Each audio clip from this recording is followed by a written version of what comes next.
you thought they were going to be oh so welcomed. They don't know that I'm a first generation Black girl to make it here. They don't know what I've been through. And it's just not always what you expect. And to be in a place that's not accepting of you, but then also know that sometimes the people back home don't 100% understand what you're going through and feel that you should be 100% grateful because it's a great opportunity. But how are you 100% grateful for a space that's not accepting of you? To talk about those feelings. And so, More Than a Minority is my lived experience. And so, I'm just authentic and real in presenting services that I wish I had.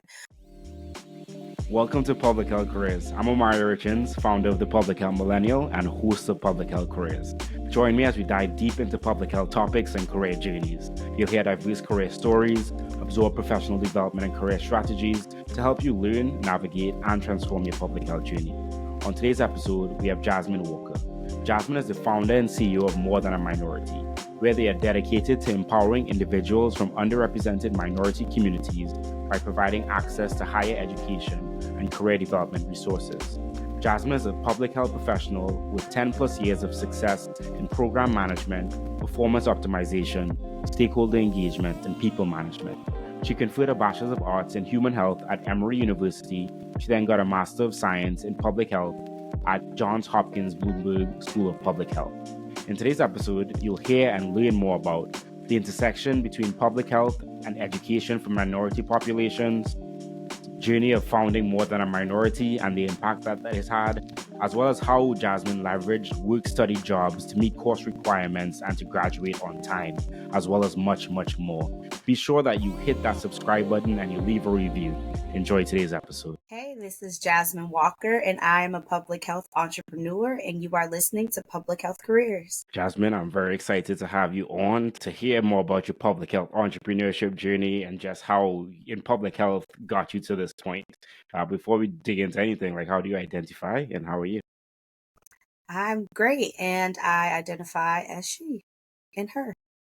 Where you based out of? I'm based out of Chicago, specifically the Chicago suburbs, so like Aurora, Naperville area. Is that where you're from? It is. What's it like? I guess growing up and now living there. How's that experience been, especially as a public health professional? You know, it's very interesting because my family is from the inner city, like Chicago, but I grew up in the suburbs. And so there is a huge dichotomy in the experiences that we had growing up and the access to resources. And so a lot of that influenced me to study public health and brought me to understanding why the world is the way it is. Yeah, that's real, and I look forward to hearing like how that kind of develops into your story. But just knowing like how important the environment and what we are exposed to and the experiences that we have in life in those environments can just really shape our outlook on life, our trajectory and pathways that we do choose. So I'm glad to have you here. Look forward to hearing more about your story. Yeah, I'm super excited to share my story and hopefully it'll help someone figure out what they want to do in life or just understand a little bit better of why things they are the way they are in their life. Yeah, absolutely is going to help someone, at least one person, but definitely one Just one person. person. That's all that matters. That all that matters at the end of the day. Um, but as people can see, if they are watching, I'll give my disclaimer at first. I was telling Jasmine that I'm a little bit sick, and my nose is sniffly. So whoever is watching this, I apologize that I'll be blowing my nose throughout the episode. I'll definitely try to mute myself every time that happens. But regardless, here we are, and looking forward to getting to this story. So you're wearing a pretty dope jersey right now. I don't know if people can read it, but it says "More Than a Minority." We like to talk more about More Than a Minority. Yes, More Than a Minority is my brand and 501c3 nonprofit. So I officially launched it as a business in 2021, but I actually started working on it in college. So I understand that being a Black person in America is really hard. We have a lack of resources and the odds are kind of stacked against us.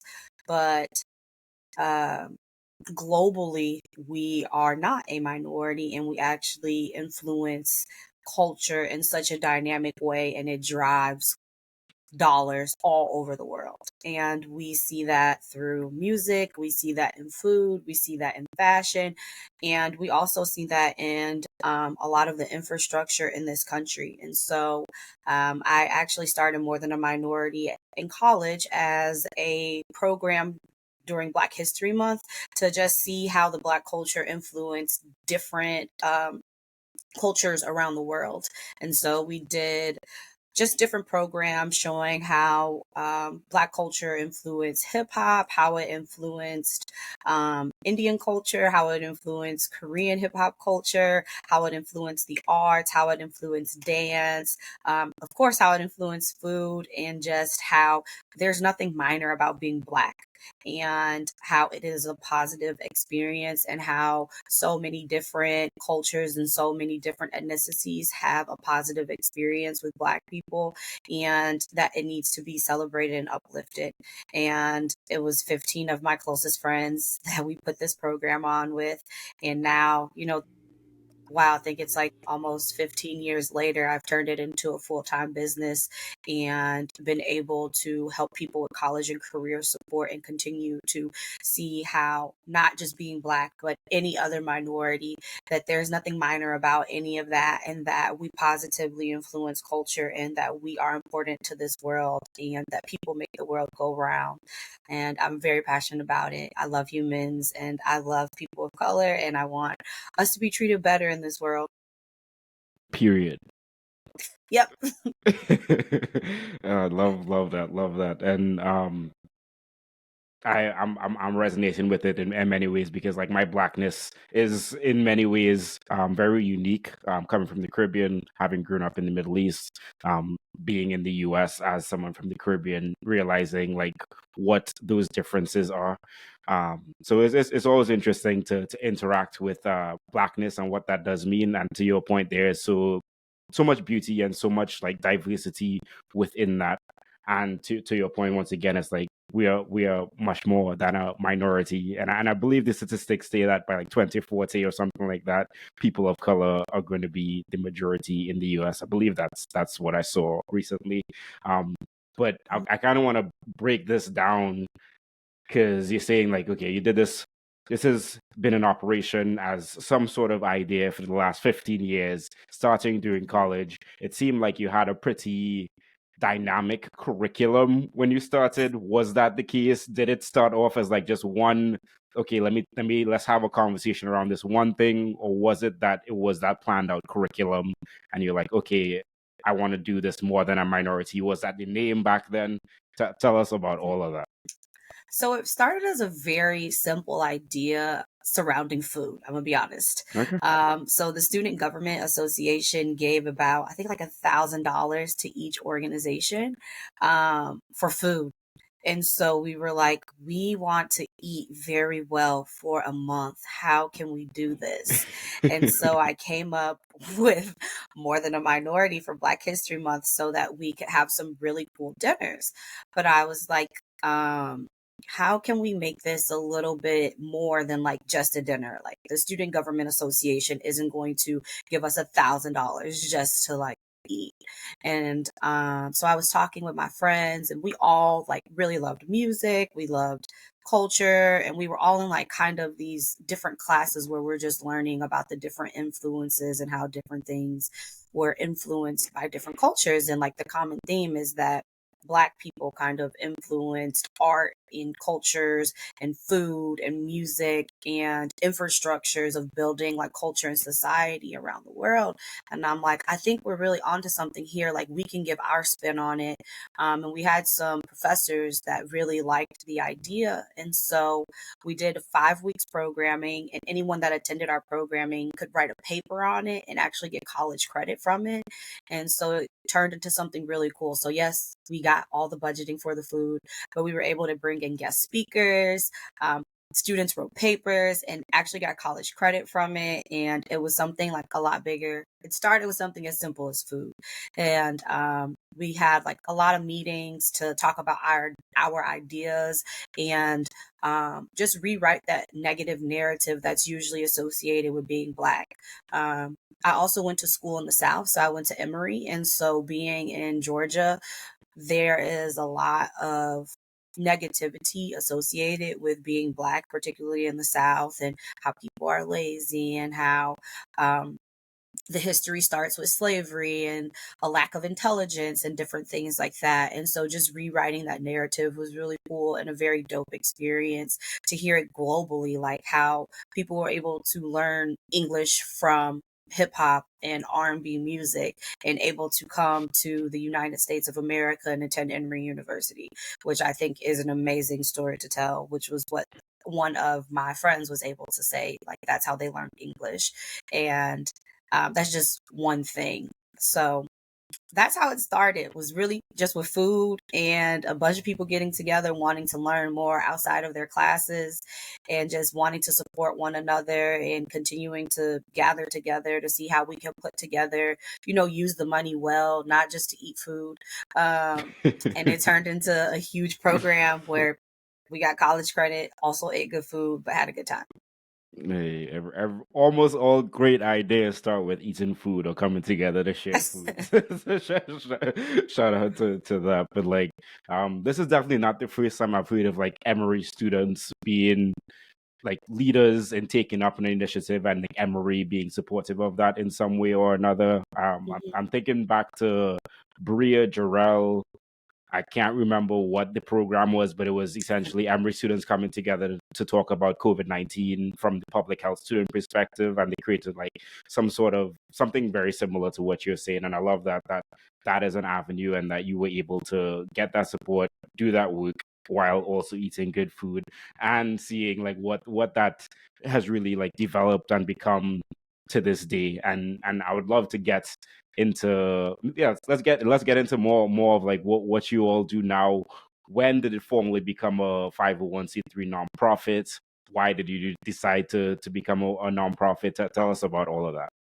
Yeah, so in 2021 is when it became an official business. So when the pandemic hit in 2020, I moved back home. And at that time, I was serving as the director of college counseling at an international boarding school. When I moved home, I have a very large family. So when I moved home, I was offering additional support to my nephews and nieces and their friends because they did not have access to their college counselors.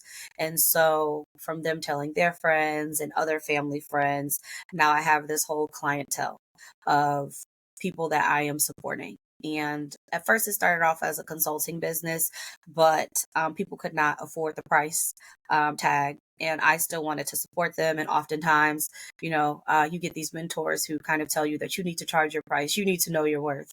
But there are different business models for the different people that you're supporting. And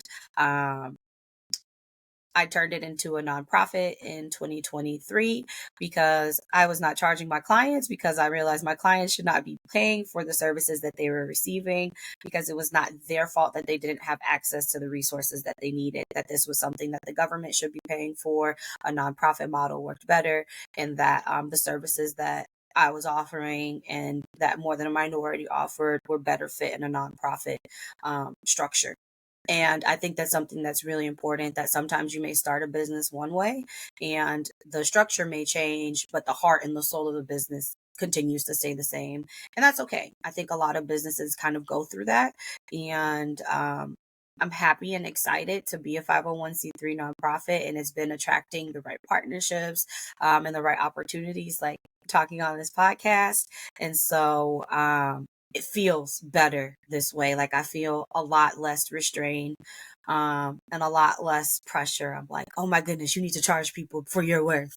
You need to know your worth. You can know your worth and still understand that other people are also valuable. And just because they don't have access to the money and resources to pay for the services that they need doesn't mean that they are any less valuable than you because they never had access to learn what you learn. Yeah, thinking about it systemically, it's like if we perpetuate that in itself, then it just keeps those people without that information, increasing whatever gap that might be, health, literacy, wealth, education, all those gaps. So that's dope that you were able to realize like, hey, this isn't the primary population that I'm trying to save, and there isn't a model that supports them paying the prices that I believe I'm within, I guess, the traditional for-profit side of things. But when you do change it over to a nonprofit, then that opens up other avenues in which that you're able to support yourself while also supporting the community that you ideally are trying to serve. So you moved back home from Chicago, from Atlanta or wherever you were to Chicago, and then that's when the organization got formalized to a for-profit, then later on to a nonprofit. Am I correct in saying that? Almost. So I was actually in Baltimore, which is where I got my master's in public health from Johns Hopkins Bloomberg School of Public Health. Shout out to Baltimore. I learned a lot there, built a great community, and um, learned a lot about like helping and serving people there in a very different way than I did at Emory. When I was at Emory, I was really focused on being a doctor. And so it was just a very different way of interacting with people, working in like Western medicine in the healthcare field versus being in Baltimore and being very focused on public health, being very focused on policy. Um, it really showed me how to work with a community, how to have partnerships, how to move forward an agenda in a very different way, which is 100% how I move and work in my business. And so I was in Baltimore, and then the pandemic hit, and I moved back home to be closer to family and help out with some things. And then More Than a Minority popped back up because I was doing the work of it and wanted to formalize it into a business and expand. So, yeah. Well, I appreciate you sharing that. And I will ask you a couple more questions about more than a minority a little bit later on. But I want to Mhm. dig into more of your career journey and hear more about that story of you being in Emory and that experience as well as at Johns Hopkins. But before we get to that, what does public health mean to you? To me, public health is a way to understand the world. I specifically study policy, and so it is understanding the rules and regulations because sometimes it feels like life is a game and we don't know the rules, we don't know how to play it. And so for me, public health is a way of understanding the rules, the regulations of how to be healthy and how to live a better life. Before we get back to the show, are you passionate about public health and looking to elevate your career, brand, and impact? Join the public health community today. Gain exclusive access to career boosting events, connect with like minded professionals, and stay ahead with the latest trends in public health. Plus, enjoy mentorship and career support to help you thrive. You'll even learn tips and tricks on how I grew my LinkedIn by 2,000 followers in the last 6 weeks. Sign up before the end of May to lock in your membership at the current rate before prices go up. Don't miss out on this opportunity to grow and connect. Join us at thephmillennial.com/join or in the link in description and be part of our vibrant community dedicated to making a difference in public health. Let's build a stronger future together. Now back to the show. I like that unique perspective, but definitely gives a good lens on like what we are trying to accomplish when we are doing public health work. So you got your Bachelor of Arts in Human Health at Emory University. Tell us more about that thought process going into undergrad. Yeah, so as I mentioned earlier, I went into Emory wanting to be a doctor. Um, that kind of died when I took organic chemistry. Nothing against organic chemistry. It just was not my cup of tea. It was very difficult, and my brain could not grasp it at the time. And so I needed to change my major about my junior year, and I needed it to still kind of align with health because that's what I was passionate about. And so I changed my major to human health, and it was a brand new major at that time. And so I switched to human health, and I actually got the opportunity to study abroad multiple times. So I went to Costa Rica, I went to Nicaragua, and I went to Paris over the summers and over spring break so that I could actually graduate on time. And in that, I got a broad I would say, exposure to public health, but I still didn't even really know what it was. It was just like, okay, so this is kind of what's adjacent to um the healthcare system. It's like, oh, these are the people that are the bosses of the doctors, is what I always was like saying to myself. Like, if I can't be a doctor, then I'm going to be the boss of a doctor. And so, yeah, that's how I kind of went into it, very cocky. And then I actually started understanding what it was and got a much better understanding and the right perspective to have that, wow, this really is what makes the world go round, is how we understand wellness. It's how we create rules so that society functions better.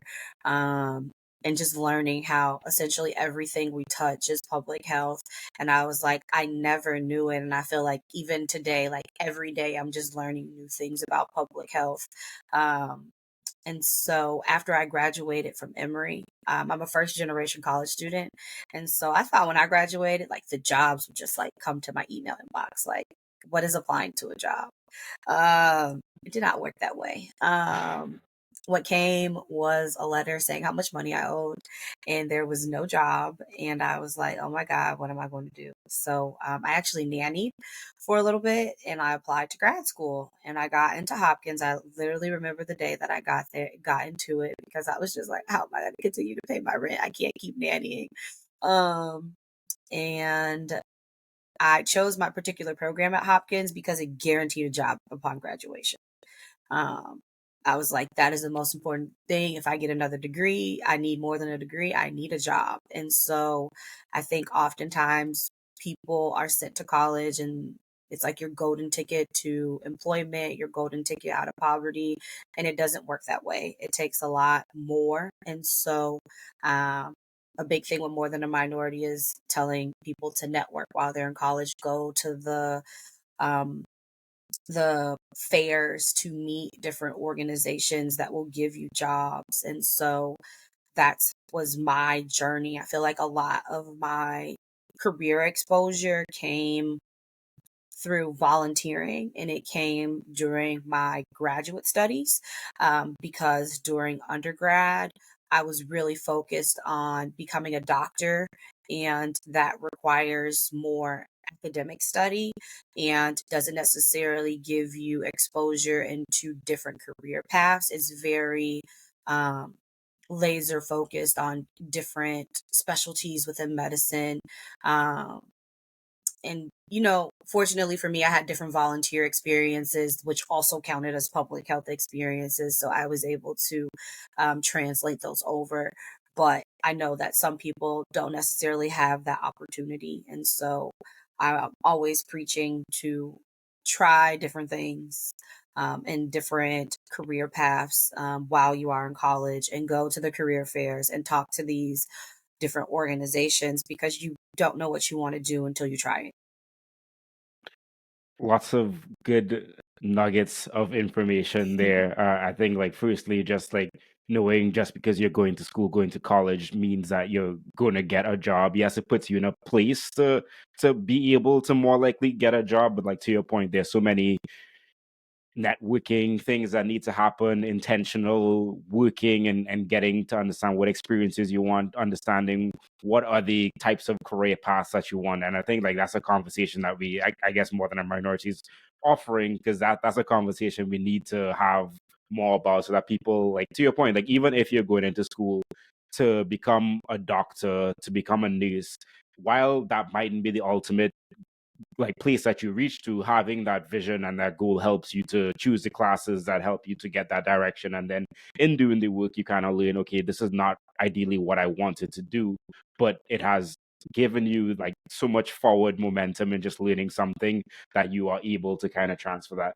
And I guess this is just a lot of me in here, but I loved a lot of what you were saying there, because there's just so much more to the college experience. And I think like people now being very intentional and thinking about, is college the right path for me, and like why is that so, and just I think asking those questions and having like realistic answers for that, I think is so important, especially in today's world and economy that it is.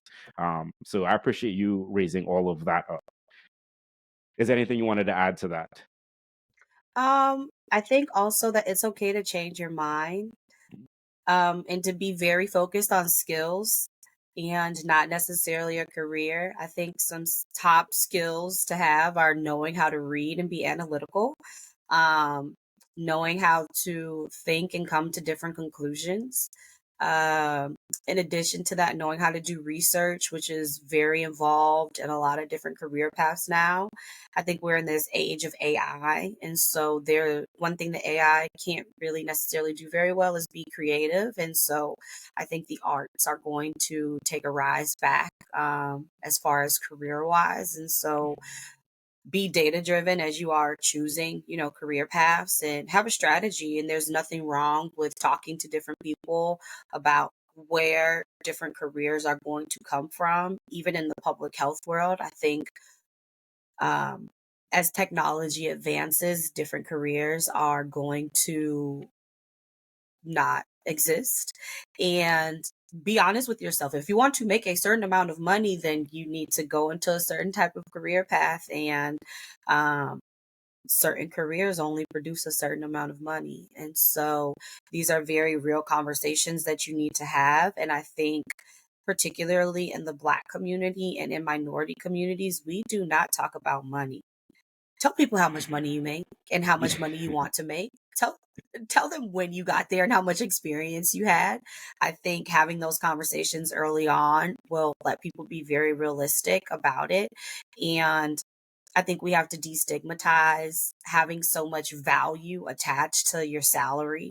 No one can ever pay you as much as you're worth. You are always learning and growing. And that is literally the key message of More Than a Minority. Like, you're so, like, there's no higher thing you can be on this earth than a human being. And so having a job is great, and you should definitely be paid an equitable salary, but no one could literally ever pay you what you're worth, because you could probably do a million things outside of what you're doing in your job. And so never forget that, but also choose something that you probably won't hate to do every day. So those are just a few extra nuggets. Yeah, yeah, I appreciate you sharing that, and I'm hugely agree with like develop skills, and that's one of the things that I like about public health degree. Maybe not the course of the degree, but the skill sets that you're able to get out of the degree, and just how transferable those skills are, as well as like the lens that it gives you to approaching life problems and just issues, big world issues. I think is very very helpful and useful, and we've seen that a lot of organizations and industries have seen more of the value of that. And I think hence why there's a challenge in governmental public health, when people and organizations are seeing the value of a public health skill set. But I appreciate you sharing that. Before we moved on, I wanted to ask, you said you did study abroad in Costa Rica, Nicaragua, and France. Was there any like one overarching big takeaway that you learned from those experiences, or anything that you wanted to share? Yeah. So one, study abroad. I think being American, particularly for me, I think you mentioned you're from the Caribbean. I grew up in America, and while I would travel for like leisure and like go out the country maybe for a day or two, when you study abroad, you're like immersed in the culture. And I think that's a very important experience to learn that there are different alternatives to health. Um, People in other countries are so much healthier, or just think about wellness and well-being in such a different way than in America. The food that they eat, how they interact with their families, with how they build communities is so different, and it impacts their health and well-being in such a different way. And go in open-minded just to learn about it. Um, Not saying that you have to change what you think, but I think it's important to just see how globally, people think about wellness. And so those experiences influence how I think about how we can change things in America, because you need different alternatives to think about how to make things better. Because just because it's always been done this way doesn't mean that it can't be done a different way. And so you can always learn from different cultures, from different people, and making money and being productive isn't the highest value in the world. And I think that's pushed a lot in Western society, but that isn't necessarily the highest value to me. For some people, it is. But you get to determine what your highest value is. And when you go to these different countries and experience that, you have a broader perspective about what it means to be healthy, to be well, to live a good life. And it may take some pressure off of you and give you a better quality of life. Could not agree with that more. That is a great statement, and I think like that's an important lens to get at some point in life. And to your point of do the study abroad, because it kind of gives you that quote unquote slow travel experience that I think a lot of people do look for, like just being able to immerse yourself in a culture and really understand, like, yes, there's not any one specific way that health, that wellness is able, and just looking to see how culture and countries interact with their wellness in different ways from what you might be accustomed to, I think is important as well. And it's also probably the most affordable time to travel. When you think about traveling for that long to those type of countries, it's definitely the cheapest. Study abroad is the most economical way to experience some different countries. You heard it from Jasmine. And while you were in undergrad, you also had some positions as a program coordinator for the Emory Pipeline, program coordinator for the Resource Insurance Navigator, and a community building and social change fellowship at Emory University. Tell us briefly about those experiences. Yes. So listen, let me figure out where to start. So Emory Pipeline is a program that still exists at Emory, and it helps um, different students that are in high school throughout East Atlanta. And I believe now they're also in West Atlanta. High school students get exposed to healthcare, particularly medical careers. And so you mentor the students and you work with them for 2 to 3 years. Um, and teach them a health science curriculum and work actually with medical students and with public health students and with nursing students. And so there was a really cool program that I was able to be involved in. It's very selective. They also help you with like MCAT prep. And so I really enjoyed being part of Emory Pipeline and got to be exposed to medicine, nursing, and public health through being a part of Emory Pipeline. I became a coordinator to help like write a grant and be more on the logistics side of things. So that was a really great experience. I say always get involved in leadership because it's great to be part of these programs, but there's always a business side to things. Like it takes work, it takes effort to make these programs and things happen. And if you like it, you should learn how to make it happen because you might want to repeat it. Um, the next organization that I was a part of was the Resource and Insurance Navigator Group. This was really cool because we got to work directly with the White House. And this came out, this was an extension of the Obama Affordable Care Act. And we were some of the first people signing people up for health insurance around the country. So we used to travel around the South and sign people up for health insurance. Um, both of those coordinator positions were also really cool because they were work study programs also. So I got paid to do that work, but they were also things that I was really passionate about and aligned with like the career things that I wanted to do. I did have to petition for them to be considered work study, but um, the process was honestly pretty simple. You just need an advisor and you got to do some paperwork. And so, with that being said, if you are already doing like volunteer leadership experiences and they require you to manage people, they require you to coordinate things, and you have like a position title, there's usually some type of way that they can be considered a work study job. And so, as a first generation student, a lot of students also qualify for work study, but they feel that they have to do something in addition to what they're already doing. Um, Listen, I am not about working super hard. Like you got to work smarter, not harder. Just ask. The worst thing they can say is no. Like ask if this can be considered your work study job, and if they say to fill out some paperwork, fill out the paperwork. And then the last but not least was the Community Building and Social Change Fellowship, which was my minor. And I also was able to do that for work study. And so I basically consulted with different nonprofits in Atlanta to work on increasing the graduation rate.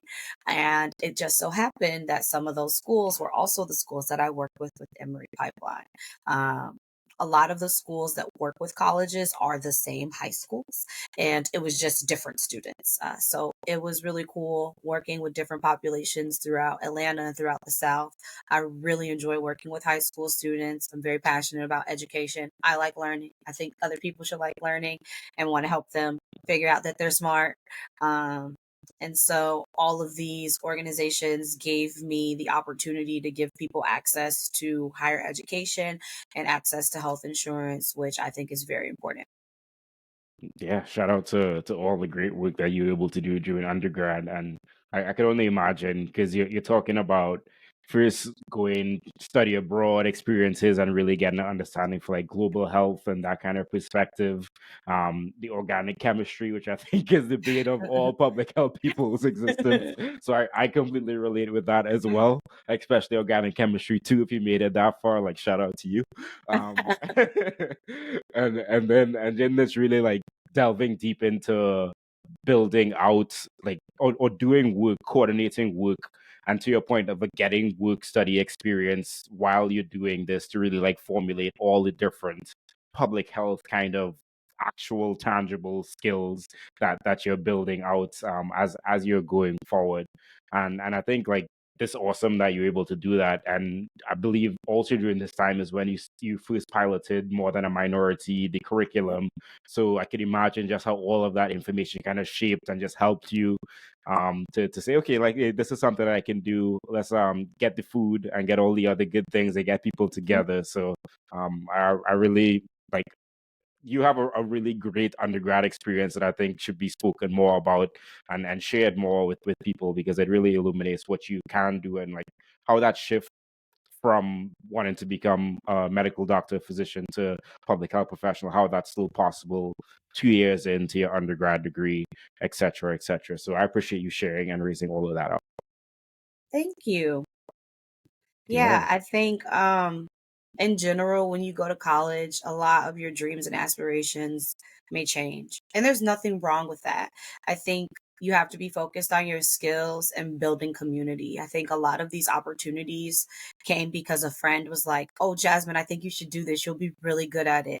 Or you're really good at being organized and making lists and telling people what to do. Can you come tell us what to do? Because this is what we want to do. And so I think everyone has some really great, just natural things that they're good at. Lean into what you're already good at. I think it took me a while to accept that fully, but I think I'm really good at public health. I'm great at speaking. I'm great at bringing people together. I'm great at like analyzing things. And public health is the world where those things like really come together. And so in undergrad, I just really learned or got the opportunity to sharpen those skills. And I think people should really lean into sharpening the skills that they're already really good at when they go to college. Yeah. I can agree with that more. And then you said from your undergrad experience, you then went into, well, you were like, where are the jobs? The jobs aren't coming to my email. And then you realized that you had to do some nannying. And then you applied to the Masters of Science in Public Health at Johns Hopkins Bloomberg School of Public Health. Maybe walk us through that process of graduating and then working slash looking for jobs slash applying for graduate school, and how did all of that kind of like play out for you? Yeah, so I graduated and I was still working um, with the Community Building and Social Change Fellowship. So that kind of extended through the summertime. When that ended, I did get like a part-time ish job at United Way of Greater Atlanta doing some fundraising. But once again, that was like a 6-month position. It was a very short program. And so I was still nannying on the side because it didn't pay that well. Um, and so I'm like, okay, I can't keep working 2 and 3 jobs just to pay my rent, and my car note. And so this is not the quality of life that I want to have. So what am I going to do? And I realized that a lot of the things that I was applying for, they were telling me I need more experience or that I wasn't qualified. And so I decided that I was going to go back to school. But this time, when I go back to school, it is going to lead to a job. Like when I graduate, I'm going to have a job when I walk across that stage. And so I looked into master's programs that had that. And one of my professors, had mentioned Johns Hopkins, and I looked and I already really liked policy. And so I applied. And funny thing is, I applied to Hopkins and I was like, I don't know if I'm going to get in. This is like the number 1 school. My GPA I felt wasn't the greatest because I did not do well in organic chemistry. Brought that GPA down a little bit. And I also applied to George Washington University because they also had a similar program. Apparently, I messed up a few things in the application. It was never submitted. Um, didn't know that until I never got a decision from them. But luckily, I got into Hopkins. um, and so, yeah, that was just what was meant for me, was to go to Hopkins and do this program. And I'm really grateful that I had that experience because, one, the people that I met there, like I have a group of 12 friends that are in different, I literally met them, I think like my 3rd day of school at a barbecue. Food is a theme in my life. um at a barbecue, and they are also, most of them are Black, and we met at a gathering for Black public health students, but we're all in different programs. And so we really like just supported each other and held each other accountable for our time at Hopkins. And um, it really shaped my experience there because Hopkins is a predominantly white institution that is in a very Black area, but the institution itself can be not necessarily very inviting to people of color. And sometimes they're not necessarily understanding of some of the cultural things that are being experienced by people of color. And that can also be said at Emory, which I think at right now, as we see what are happening around college campuses around the world, let's be very honest, as we see what are happening to students as they are protesting, is very disheartening to see how they're treating them. And these things were going on while I was also getting my education. While I was at Hopkins, the George Floyd situation was happening. And so, history tends to repeat itself as these things go on. And yeah, I think it's important to use your voice as you are at these institutions. And it is an honor to be there, but also understand that you are not just representing, you're not just there to be just a representation. Like your voice matters, and um, that you're learning the things that you're learning so that you can make a difference. But you also have to balance like being safe, protecting yourself, protecting your mental health. And so I also wanted to just make that statement that it is difficult being a person of color in these spaces. And it's not just like an easy cakewalk, and that they're very accepting and loving and they want you to be there. Like you will experience racism, you will experience sexism, you will feel like you don't belong. There will be people that don't want you there. And that's okay. You do belong there. You have the right to be there just as much as anyone else. And you have to find your tribe and your people so that they can support you while you do these things. Having a community is so important for all stages in your life, but especially stages that are difficult, like going to grad school, especially in institutions that mightn't always be welcoming to you as a person, just because of your existence. And it's interesting that you share that, and I wouldn't get into a tangent, but I've read very similar things from other people in these similar Mhm. institutions. And I think, like, to your point is like yes, you are there to learn, but you're also there to shape the institution with the voice and with your lived experience, because we are all better because of the diversity, because of the various voices. So continue to use your voice in whatever way that is necessary. I would definitely advocate for that, because especially in public health, that's something that we need to continue to do, to hold systems, institutions accountable. So appreciate you sharing all of that. Yeah. And while you were at Johns Hopkins, you had many positions. So I'm going to list them out here, Whew. and then you can go through them and share maybe some highlights of what you've done. So all of these positions at Johns Hopkins Bloomberg School of Public Health. You were a research assistant in the Department of Health Policy and Management, a student outreach and resource center scholar, a research assistant at the Department of Health Policy and Management, a research assistant in Urban Health Institute, and a research assistant at the Center for Health Disparities. Yes. Clearly Hopkins is a research institution. So as you can see, the main thing I did was research. One, all of these are paid positions. I think you have to make money as a graduate student is what they don't necessarily tell you. That is the work that you do to make ends meet. And I had all these different roles so that I could learn different skill sets and how to do them well in like the areas that I wanted to study.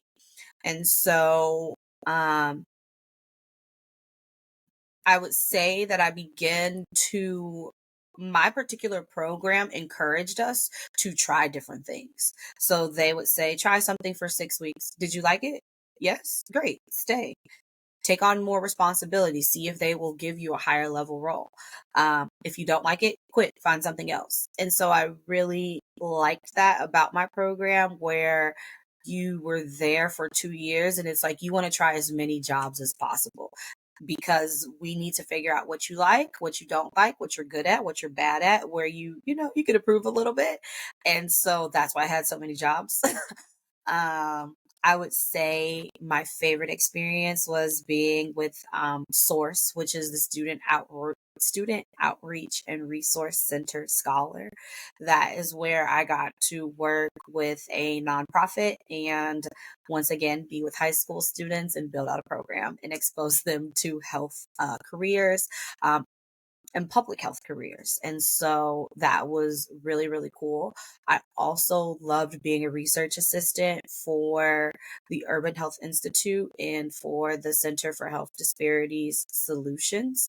I got to attend really big conferences and um, just write summaries about what each of the talks were about and get to meet all of the big speakers. And these are people who are writing some of the top policies for education, for health. And these are people who are going to the White House and like speaking to Congress. And so just being able to meet these people and interview them and like get signed copies of their books was just a really awesome experience. And I was getting paid to do it. So it was also really cool. And I think taking on these opportunities is something that is sometimes you feel like, oh my goodness, I can't do it. But the great thing about it is when you're an assistant, someone always has to overlook your work. So this is a great way to be able to take feedback in a really great way. And so I would say try as many things as possible. I have friends, like I said, I had that group of 12 friends. A lot of them kind of stayed in the same research position and they never got the opportunity to try different types of research or be with under different types of bosses. I literally got so much experience in my 2 years there because I did so many different projects and did so many different types of research. And so I would encourage people to try as many things as you like and communicate. If you like something, if you don't like something, because, or if you're good at something or not good at something, because they just want to get the work done. And so, very grateful for all of my different experiences there. And Yeah, I think that's kind of all I have to say about that. Very, very important. And to your point of like, okay, I want to come out of school with a job. What kind of job is that? Let me do all these experiences and dive into all of that. And I think even a little bit deeper than what I was saying is like you get to work with different kind of bosses, different kind of people, and I think those are also experiences that we don't get enough familiarity with to really understand like what are the kinds of things that we should be looking for when we are having interviews with people that are going to supervise us, and just think through like, okay, is that personality going to be a match with what I want and how I work and those kinds of things. So huge advocate for that. And the more that you're able to do that while you're in school, is the easier it's going to be for you as you're graduating and thinking about what you actually want to do. And I would say that maybe that process never ends, but you do get refined in what you ideally want to do. And as we shared earlier, like changing your mind is a strength in doing this. And as especially as we get more information and we get more experiences, it is important to like reframe your mind and say, okay, this doesn't make sense anymore because of X, Y, and Z, and I prefer to do this. So considering all of those positions that you had and the experience of being a master's student, could you firstly share some of the takeaways or a takeaway that you had, as well as what was that process like for you getting a job? Like you said that it was kind of secured, so would love to hear more about that. Yeah, so with all the different research positions, I had to go through the process of applying and interviewing for them. And so, my particular program, one of my classes was a professional development class where we learned how to write resumes, interview, network, um, how to, I say stalk people on LinkedIn, but they say network with people on LinkedIn. And so, a lot of people have to learn this on their own, but I literally had a class to teach me how to do this, how to write the message, how to work a room, how to um, do these different, like we had to write LinkedIn messages at one point, like write, different versions. Like that was a homework assignment. I was just like, this is insane. And now I'm like so grateful I go back to that homework and I'm like copying it because I use it in my daily life. How to write different types of resumes. Like this is how you outline different keywords so that you can tailor your resume. Um, this is how you find out who the hiring manager is. Like, this is how you read the hierarchy system on um, a company's website so that you can kind of know how the company is structured. This is an appropriate conversation to have with a manager. This is an appropriate conversation to have with someone who would be kind of your equal. Being explicitly taught those things was very important. And being a first generation college student and not having anyone in my family that had ever had these conversations with me, it was very important that I was explicitly told how to have these conversations, how to feel comfortable expressing myself, how to have salary negotiations. And to this day, my program directors still reach out to me like, hey, how are you doing? How's the job search going? How are, all these, things going? And so it is a network of very career focused people in public health where like it is expected that we're going to reach out to each other and like support each other in getting a job. And I think sometimes you can feel kind of weird about that if you're not explicitly taught that, but in my program, that is the expectation. And so I think the takeaway from that is when you are getting a degree, make sure you get what you need. I know that I can learn anything in a classroom. Like I'm going to read the book, I'm going to do the assignment, I'm going to leave away with the knowledge. And one gap that I knew that I for sure had was the professional development in is I wasn't going to learn it at home. My friends didn't know how to do it. So where was I going to learn how to get a job? Because I clearly missed that in some process in undergraduate. And so I didn't want to miss that in grad school. And so there are graduate programs that do guarantee that you get a job. And it's not that they just give it to you. I had to fill out job applications. I had to learn how to network. I had to learn how to send messages on LinkedIn, but it was just very tailored in the sense of I had someone checking in with me, I had someone training me on how to do these things, and this is a lifelong skill set that I now, help and teach other people how to do this because I learned it in school. the professional development aspect is something that's too often overlooked, or maybe too implemented too late, and then we're just like left flustered in many ways. So I definitely appreciate you highlighting like the importance of that, and shout out to Johns Hopkins and that program for really supporting you in all those ways in developing yourself as a professional to really be someone that's effective and going forward. So you graduated, you became a scholar support manager at Merit, which stands for Medical Education Resources Initiatives for Teens. How do you come across that? What do you do in it? Yeah, so it's funny. Every job that I've had since graduating from Hopkins has come from a recommendation from a friend. And so this particular role was recommended from my friend Sabi, who was a volunteer for the program. And so um, what I did there was I managed their support programs. And so these students were inner city Baltimore students that wanted to get into the healthcare field. And it was my job to be their liaison. And so these students oftentimes needed support advocating with their parents. They needed an advocate in their school classrooms to get like their transcripts when they were applying to college, to like sometimes they would be turning in their homework late and I needed them not to get a zero. So different things like that where usually a parent may step in. I was kind of that person stepping in. In addition to that, a lot of the students needed mental health support. And so finding organizations that we could partner with so that they can get that support. So basically anything outside of the curriculum, the regular curriculum support, it was my job. So I managed the mentors, the parents, the schools, teachers that they had. Um, that was my job. It was a lot. I loved my students. Um, it's crazy because now they're graduating from college and I am so happy and excited for them and seeing all the amazing things that they're doing.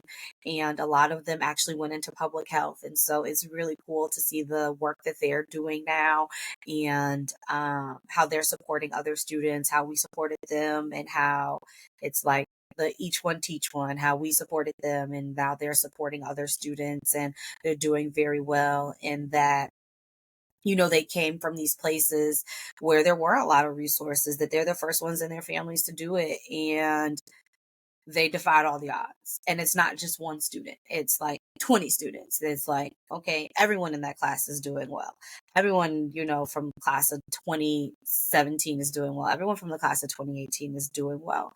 And so it's really great to see these students succeeding now and being leaders. And they're like, hey, can we go get coffee? I'm in Chicago now. And I'm like, oh my goodness. That's beautiful to see. Beautiful to see, and that's awesome that you're able to have that impact, and then as well as I guess see the what that impact has really like done for their career trajectory going forward into school. So that's awesome.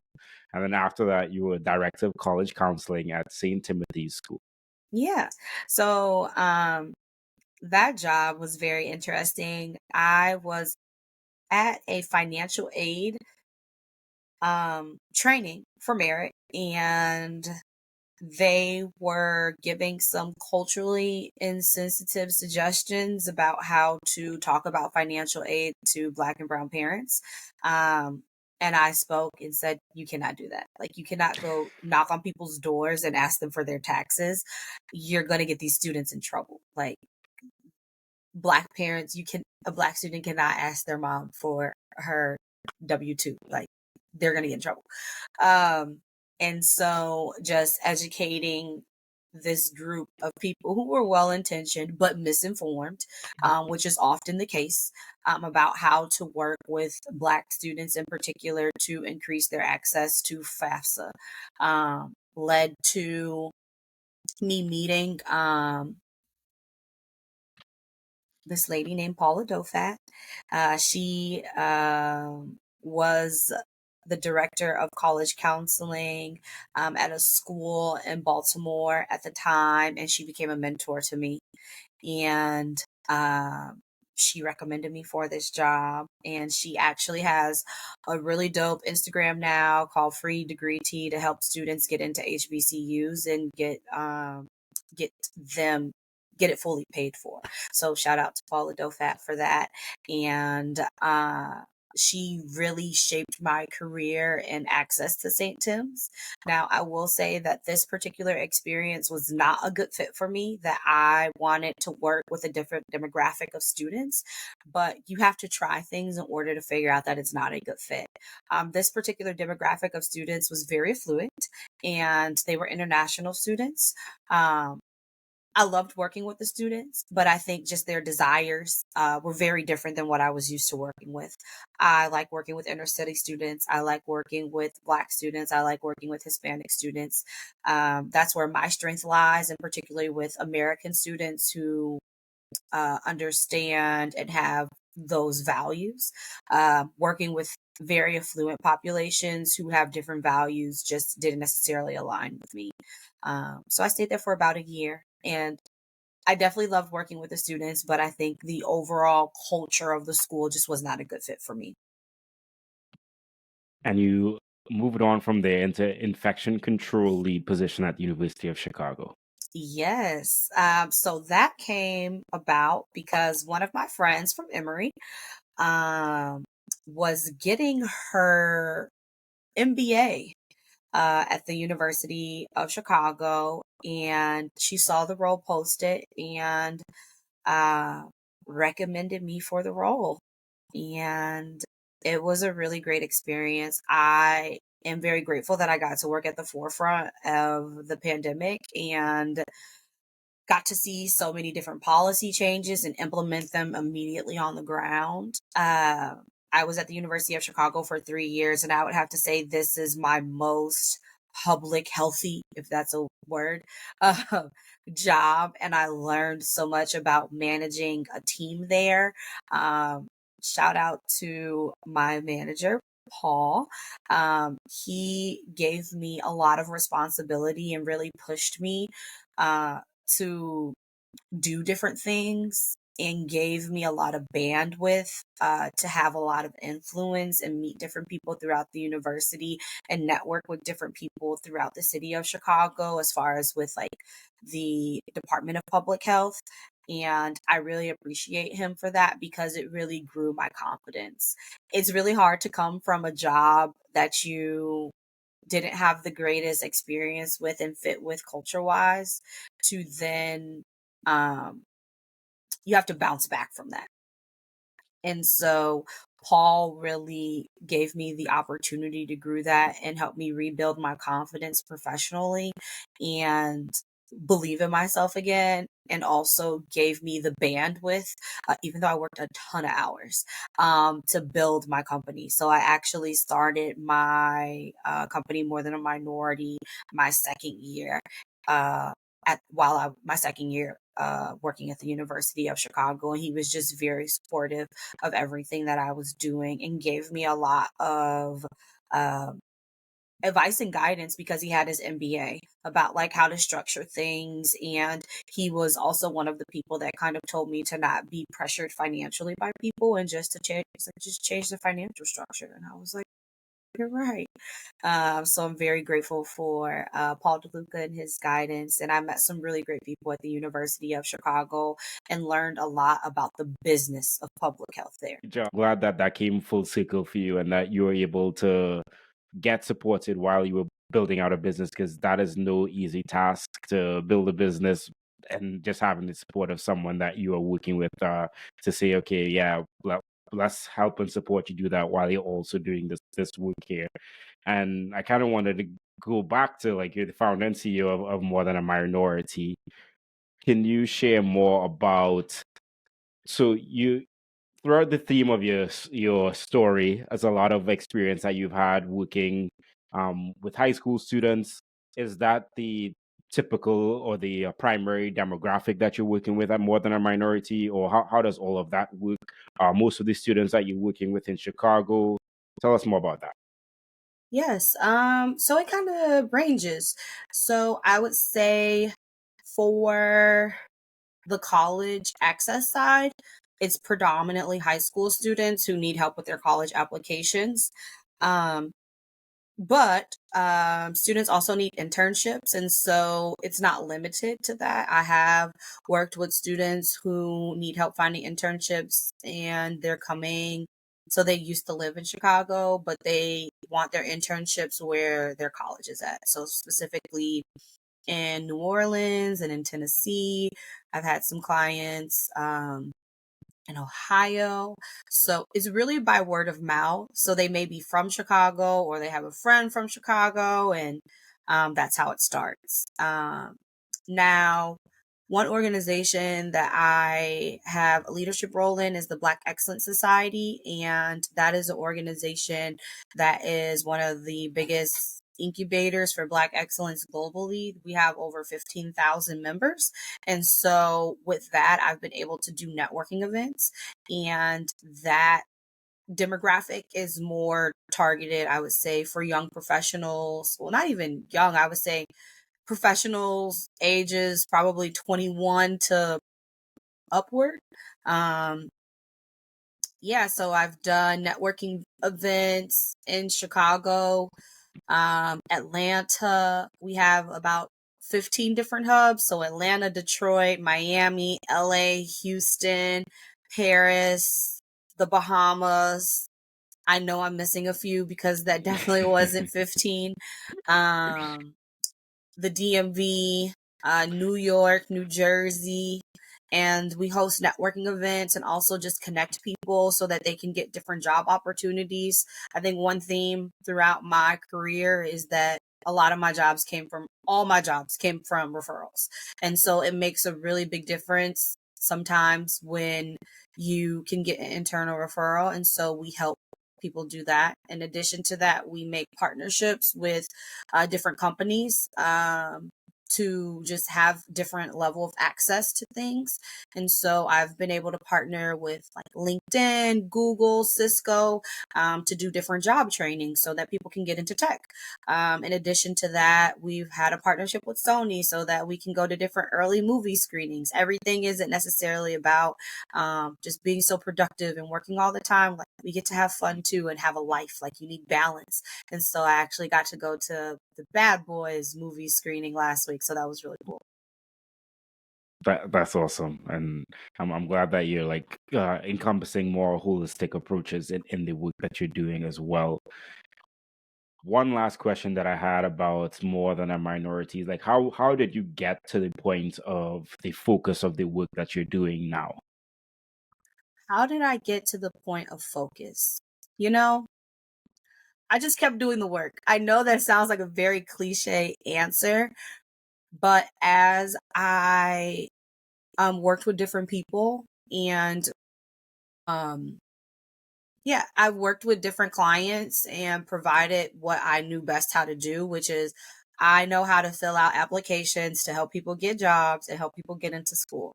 I'm also very good at motivating people and keeping them encouraged while they are doing these opportunities because I know how it feels to get the dream job, get into the dream school, and it doesn't feel how you thought it was going to feel. You thought they were going to be oh so welcome to the first, they don't know that I'm a first generation Black girl to make it here. They don't know what I've been through. And it's just not always what you expect.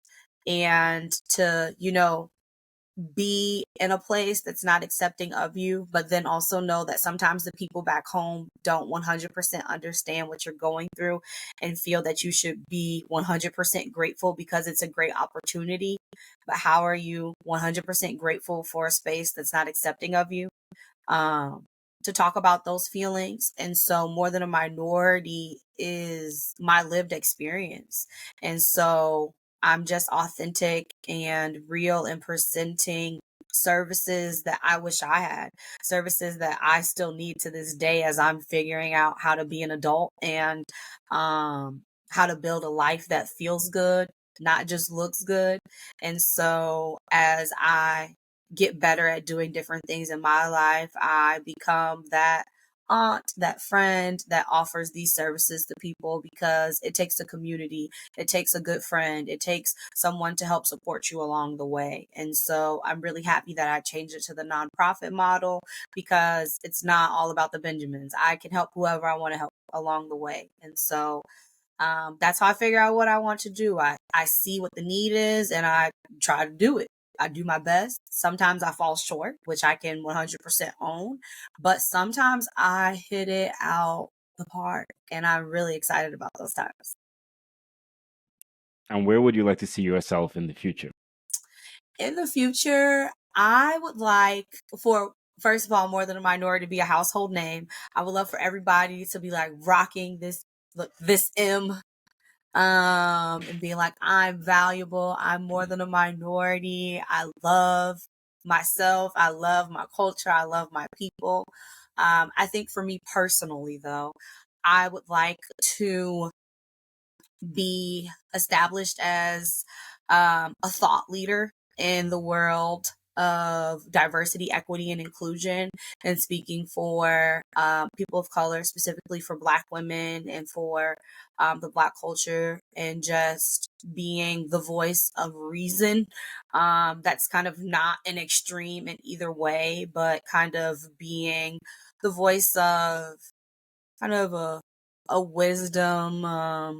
I don't know, I'm not that old, but just like a real voice that people can relate to, and that people can reach out to figure out how to get through like real life situations and know that they can make it. And, of course, would like to be financially stable. And to me, financially stable means that yes, I can provide for myself, but that I can give back in a very meaningful way, like give out some huge scholarships and help people pay for grad school, help people pay to go to college. Those are some things that I would like to see in the very near future. Well, we are wishing you the best on that path, and thank you for the work that you have done thus far. I look forward to seeing all the great things that come into your near future. Thank you. And thank you so much for having me. I think the work that you are doing is amazing.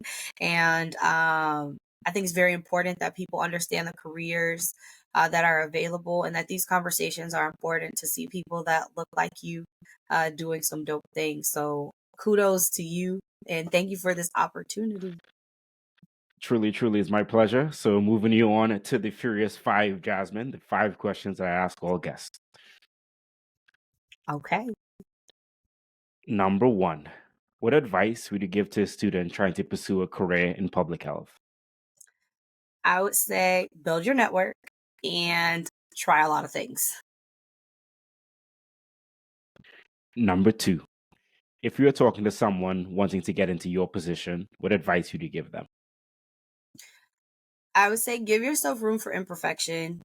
It takes time to build organizations and anything that is good.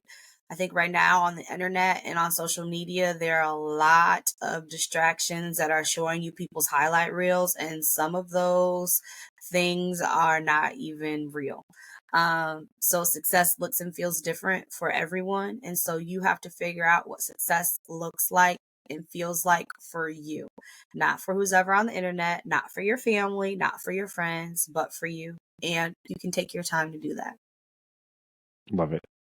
Number three, what's something you're working on improving in your life right now? I am working on not having my life centered around productivity. I have done a lot. I am a workaholic, is what my therapist has told me. And so, in the vein of public health, I'm working on having some balance. And so, while I am working on building my nonprofit, I also want to be an example of your life does not have to revolve around your work. So, I'm working on doing some fun things and incorporating leisure into my life. Number four, professionally, do you recommend anything? Yes. So, I like reading.